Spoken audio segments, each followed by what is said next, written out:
2 Macabeo 15. Si Nicanor nasayod nga si Judas o ang iyang mga tao didto sa kayutaan sa Samaria. Busa mihukom siya pagsulong kanila sa adlaw nga ipapahulay kay makahimo siya pagbuhat niini nga dili siya mamiligro. Ang mga Hudeo nga napugos pagpuyog sa iyang kasundaluhan nangamuyo kaniya nga dili himuon ang maong mapintas ug sinalbahis nga buhat kun dili tahuron unta ang adlaw nga gipasidunggan sa Dios nga nagtan-aw sa tanan, ang adlaw nga gihimo nga labing balaan sa tanang mga adlaw. Unya si Nicanor ang labing pinunglo nga binuhat sa yuta nangutana kung may hari ba ang magmamando sa langit nga nagsugo kanila sa pagpasidungog sa adlaw nga ipapahulay. Og ang mga Hudeo mitubag, oo, ang buhi nga Ginoo nga nagmando sa langit nagsugo kanamo sa pagpasidungog sa adlaw nga ipapahulay. Apan mitubag si Nicanor, ako mao ang magmamando sa yuta ug nagsugo ako kaninyo sa paglanit sa inyong mga hinagiban ug sa pagbuhat sa gisugo sa hari. Apan wala siya makalampos sa pagtuman sa iyang bangis nga laraw. Sa iyang pagkapagarbuhon, si Nicanor nang hambog nga pabarugon niya ang usa ka bantayog aron pagpasidungog sa iyang kadaugan batok kang Judas ug sa iyang mga tawo. Apan bug-os ang pagsalig ni Judas nga ang Ginoo mutabang kaniya busa giawhag niya ang iyang mga tawo nga dili sila mahadlok sa kaaway. Gidasig sila niya sa paghinumdom giunsa sa makagagahong pagtabang kanila sa nangagi nga mga panahon ug nga dili sila magduha-duha nga hatagan sila niya sa kadaugan niini usab nga panahon. Gibag-o niya ang ilang paglaom pinaagi sa pagbasa kanila gikan sa balaod ug sa mga propeta ug pinaagi sa pagpahinumdom kanila sa mga gubat nga ila nang nadaog. Sa diha nga ang iyang mga tawo nangisog na alang sa gubat, gihatagan niya sila sa ilang mga sugo ug dungan niya na gipahinumdom sila nga ang mga dili Hudeo dili kasaligan tungod kay gisupak nila ang kasabutan. Gisangkapan niya sa mga hinagiban ang tanan niyang mga tawo, dili pinaagi sa pagdasig kanila sa pagsalig sa ilang mga taming o espada, kundili pinaagi sa pagdasig kanila sa mga madasigon nga mga pulong. Iya usab nga gibayaw ang ilang mga kasing-kasing pinaagi sa pagsugilon kanila mahitungod sa iyang damgo nga usa ka panan-awon nga ilang kasaligan. Sa iyang damgo nakita niya si Onias, ang kanhing pangulong pari nga halangdon, mapaobsanon ug maluluyon, usa ka bantugan nga mamumulong ug nga sukad sa pagkabatan-ong gitudluan sa matarong nga pagkinabuhi. Nakita niya nga si Onias binayaw ang mga kamot ngadto sa langit, nagampo alang sa tibok nasod ni Hudeo. Unya nakita ni Judas ang usa ka tawo nga sa iyang pagkaubanon makita ang iyang dakong dungog o gahom. Miingon si Onias, kini mao ang propeta sa Dios nga si Jeremias nga nahigugma sa iyang isig ka Hudeo o naghalad sa daghang mga pag-ampo alang kanato ug alang sa Jerusalem, ang balaan nga syudad. Unya gitunol ni Jeremias pinaagi sa iyang tuong kamot ang usa ka espada nga bulawan ngadto kang Judas.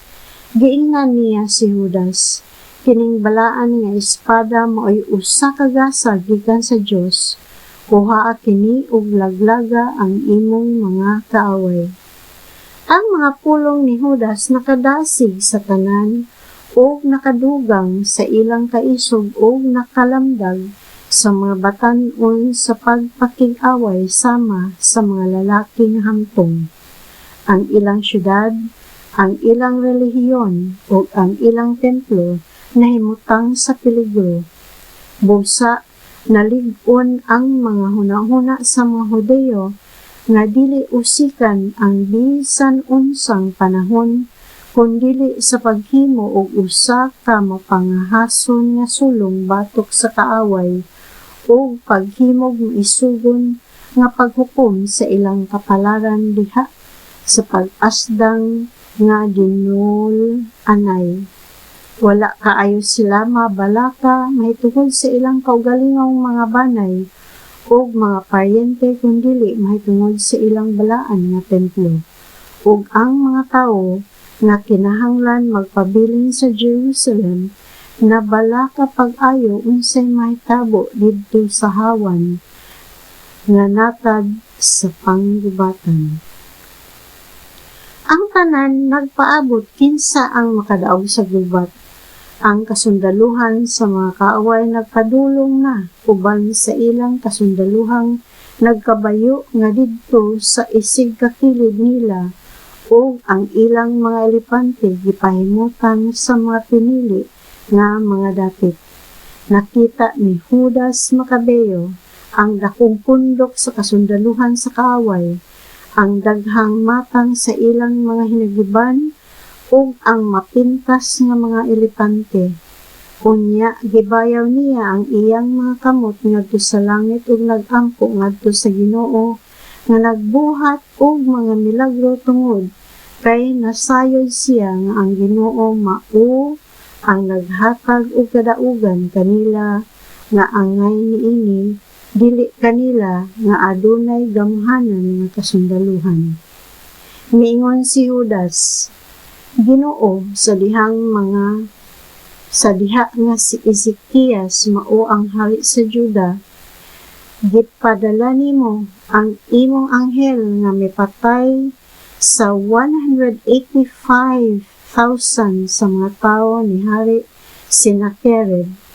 Karon, Ginoo sa langit, ipadala usab ang imong maayong anghel aron mukurog ang among mga kaaway o mas malisang sila sa kahadlok.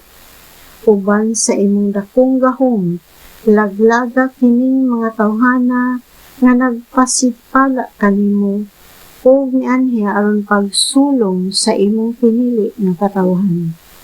Sa ingon niini gitapos ni Judas ang iyang pagampo. Si Nicanor ug ang iyang kasundaluhan nipadayon pagdasdas uban sa tingog sa mga trompeta ug sa mga awit sa gubat, apan si Judas ug ang iyang mga tawo migula ngadto sa panggubatan nga nagsangkit sa Dios aron sila tabangan. Busa pinaagi sa pagpakig-away uban sa ilang mga kamot ug sa pag-ampo ngadto sa Dios, sulod sa ilang mga kasing-kasing, gipatay sa mga Hudeyo ang kapin sa 35,000 kakaaway.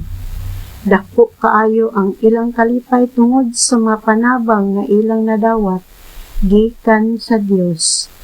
Natapos ang gubat o sa ilang pagpamauli uban sa kalipay tungod sa ilang kadaugan, nakita nila si Nicanor nga patay na, nga nagbuyod o nagsulob pa sa iyang mga kaming. Unya sa makusog na singgit, gidayeg nila ang Ginoo, ginamit ang ilang kaugalingong pinulungan.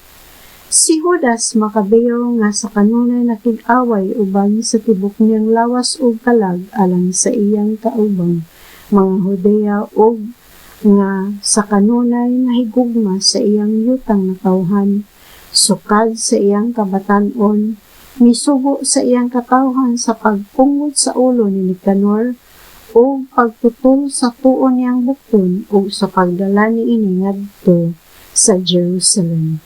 Sa pag-abot nila sa syudad, gitigom niya ang tanang mga tao, gipahimutang ang tanang mga pari at tubangan sa altar, o gitawag ang tanang kalakin-an didto sa kota. Iya silang gipakita sa ulo ni Nicanor, nga dautan o sa bukton nga mapasigarbuhong gibakyaw, batok sa balaan nga templo sa Dios nga labing gamhanan. Unya, giabis niya ang dila ni Nicanor nga wala magtuog Dios, uban ang saad sa pagpakaon ini sa pinagidyot ngadto sa mga langgam o sa pagbitay sa iyang ulo at bang sa templo, agig pagmatuod sa kabuang nga iyang gihimo batok sa templo. Ang tanan didto mihangad ngadto sa langit ug nagdayeg sa Ginoo nga nagpadayag sa iyang gahom ug nag-amping nga dili panamastamasan ang iyang templo. Gibitay ni Judas ang ulo ni Nicanor didto sa karil sa kota, ingon nga usa ka dakong timaan ngadto sa tanan sa panabang sa Ginoo. Gikauyonan sa tanan nga ang maong adlaw dili gayud kalimtan, kun dili sa ulogon matag tuig sa bisperas sa adlaw sa Mardukeo, nga mao ang ika-13 ka adlaw sa ika-12 nga bulan nga gitawag sa Aramaico o Adar. Ingon niadto ang nahitabo kang Nicanor, ang syudad sa Jerusalem nagpabilin nga kaugalingon sa katawhan nga Hudeo, sukad niadtong panahon na busa tapuson ko ang akong sugilanon dinhi. Kung maayo ang pagkasulat niini og sayon sabton, malipay ako. Apan kung dili maayo ang pagkasulat niini og dili makalingaw, gihimo ko na ang labing maayo nga akong mahimo. Nahibalo kami nga dili maayo sa lawas ang pag-inom og pulos bino o pulos tubig, apan ang bino nga sagulan og tubig tamis og lamian.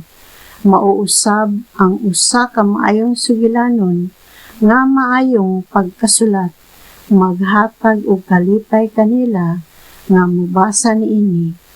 Ako kining tapuson dinhi.